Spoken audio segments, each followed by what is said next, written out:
అందరికీ నమస్కారం. అమ్మ మాట అమ్మాయి బాట ఛానల్కి స్వాగతం. కథ చెప్పుకుందామా? మాట చుట్టం పూట చుట్టం. రంగరాజపురం చిన్న గ్రామం. అక్కడి ప్రజల్లో ముప్పాతిక భాగం నేత పని మీద జీవయాత్ర సాగించేవారు.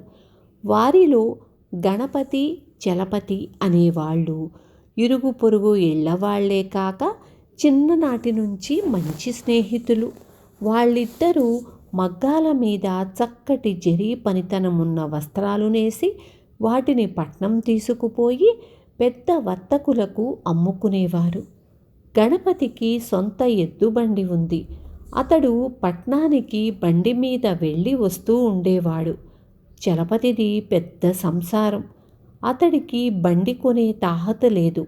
అందుచేత బాడుగ బండి మీద పట్నం వెళ్ళి వస్తూ ఉండేవాడు. బాడుగ బళ్ళు దొరకనప్పుడు వస్త్రాల మూట నెత్తిన పెట్టుకొని బయలుదేరేవాడు. తన మేలు అవసరాలే తప్ప ఆఖరికి స్నేహితుల అవసరాలు కూడా పట్టించుకోని స్వభావం గణపతిది. తన బండి ఖాళీగా ఇంటి ముందు పడి ఉన్నా చలపతి అవసరానికి దాన్ని ఇచ్చేవాడు కాదు. పైగా చలపతి ఆర్థిక స్థితి తెలియని వాడిలా, "ఏం చలపతి, ఎంతకాలమిలా బాడుగ బళ్ళ మీద ఆధారపడి వ్యాపారం చేస్తావు? నా మాట విని సాధ్యమైనంత త్వరగా సొంత బండి కొనుక్కో. ఎంతైనా సొంత బండి విలువ సొంత బండిదే" అనేవాడు. ఇలాంటి సలహాలు విని చలపతి నవ్వి ఊరుకునేవాడు. ఆ గ్రామంలోనే వాళ్ళిద్దరికీ రామం అనే ఒక స్నేహితుడున్నాడు. అతను బాగా చదువుకున్నాడు. అయినా తగిన ఉద్యోగం దొరక్క వ్యవసాయ పనుల్లో తండ్రికి సాయపడుతూ గ్రామంలోనే ఉండిపోయాడు. కొన్నాళ్ల తరువాత అతడికి పట్నంలోని ఒక బంధువు పలుకుబడి వల్ల అక్కడ ఉద్యోగం దొరికింది. ఆ కారణం వల్ల రామం భార్యాపిల్లలతో పట్నం వెళ్ళి కాపురం పెట్టాడు.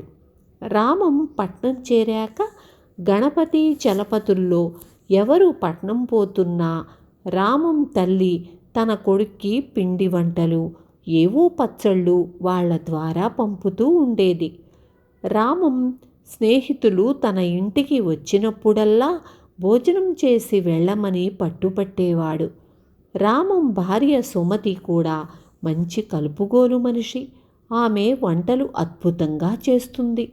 చలపతి రామానికి ఏదో ఒకటి సర్ది చెప్పి తను వచ్చిన పని అయ్యాక వెళ్ళిపోతూ ఉండేవాడు. గణపతి మాత్రం వెళ్ళిన ప్రతి పూట రామం ఇంట విస్తరివేస్తూ ఉండేవాడు. లోగడ అతడికి పట్నంలో ఎక్కడా సరైన భోజన వసతి లేక చాలా అవస్థగా ఉండేది. అంతేకాక అతడు మంచి భోజన ప్రియుడు. ఇలా కొంతకాలం జరిగాక క్రమంగా రామం ఇంట తనకు మర్యాద తరిగిపోతున్నట్లు గణపతికి అనుమానం కలిగింది. సుమతి పిల్లలు అంటి ముట్టనట్లు మాట్లాడటమే కాక అతడి ఎదుట చలపతిని తెగమెచ్చుకుంటూ ఉండేవాళ్ళు. గణపతి ఒకసారి చలపతి ఇంటికి వెళ్ళి వ్యాపార విషయాలు కొంతసేపు మాట్లాడి తరువాత చలపతితో, "నువ్వు కూడా ఈ సంగతి గ్రహించే ఉంటావనుకుంటాను. స్నేహం విలువ పల్లెల్లో జీవించే మనబోటి వాళ్లకే తెలుసు. పట్టణ జీవితమే వేరు. ఇందుకు ఉదాహరణ రామం. అతడికి భార్యకు పట్నం గాలి బాగా సోకింది. వాళ్లల్లో మునుపటి ఆత్మీయత, అభిమానాలు తగ్గిపోయాయి సుమా" అన్నాడు. చలపతి ఆశ్చర్యపోతూ, "నాకలా అనిపించడం లేదు. రామం వాళ్ళు నా పట్ల పూర్వంలాగే ఉంటున్నారు" అన్నాడు. గణపతి కొంచెం వెటకారంగా, "ఆ మాట నిజమే మరి. నిన్ను మాత్రం వాళ్ళు ఆకాశానికెత్తి మాట్లాడుతూ ఉంటారు. ఇందులో ఉన్న కిటుకేమిటో బోధపడటం లేదు" అన్నాడు.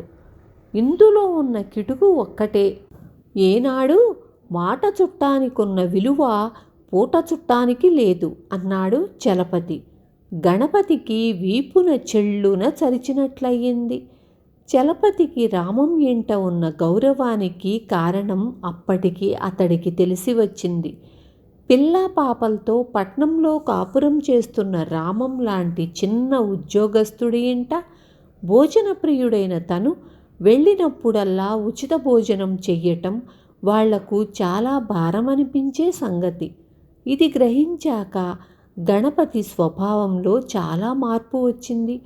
ఎదుటివారి కష్టసుఖాలు తెలుసుకొని దానికి అనువుగా మసలుకోవడం నేర్చుకున్నాడు.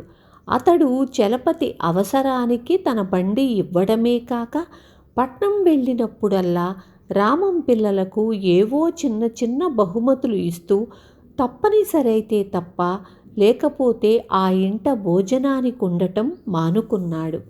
విన్నారు కదా, నిజమే.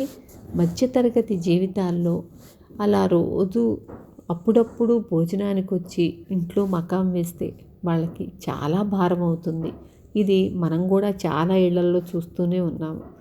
రేపు మళ్ళీ ఇంకొక మంచి కథతో మీ ముందుకు వస్తాను.